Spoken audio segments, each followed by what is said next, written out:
Сәлем достар, бүгін сіздермен папай тортын дайындайтын боламыз. Тортымызға керек заттар: жұмыртқа, қант, шоколад, сары май, ұн және қопсытқыш пен какао. Алдымен біз шоколадымыз бен сары майымызды микроволновкада ерітуге жіберетін боламыз. Сонан соң қантымыз бен жұмыртқамызды және құрғақ заттарымыз ұн мен какао, разрыхлителді жақсылап араластырып аламыз.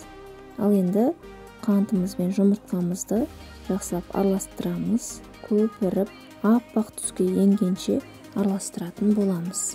Сонан соң бізде микроволновкаға ерітуге жіберген шоколадымыз бен сары майымызды алып, соны жақсылап араластырып қосамыз. Енді жақсылап араластырамыз. Қоңырқай түске енгенше араластырып аламыз.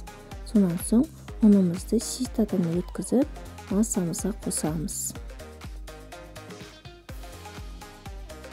Енді қамырымыз дайын болуға шамалы уақыт қалды. Міне осындай қою масса шығады бізде. Мен осы қамырды 5 бөлікке бөліп алып, 180-200 градуста пісіріп алдым. Керек емес жерлерін кальцон көмегімен алып тастаймыз. Ал енді крем жасауға кірісеміз. Творожный сырымыз бен сахарный пудрамызды жақсылап араластырып алып, сосын салқындатылған сливкиімізді құямыз. Сливкиімізді қосқаннан кейін жақсылап араластырамыз. Бізде қою крем болғанша, қанша ол сіздер миксерлеріңізге байланысты, міне осындай қою крем пайда болады. Енді кольцода біздің корждарымызды жинаймыз. Шетінен арасына кремді көбірек жақсаңыз, тортыңыз өте дәмді болып шығады.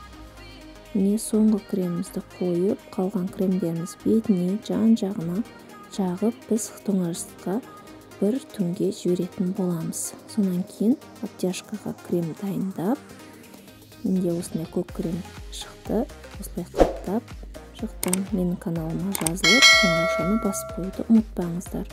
Менімен болғандарыңызға рахмет.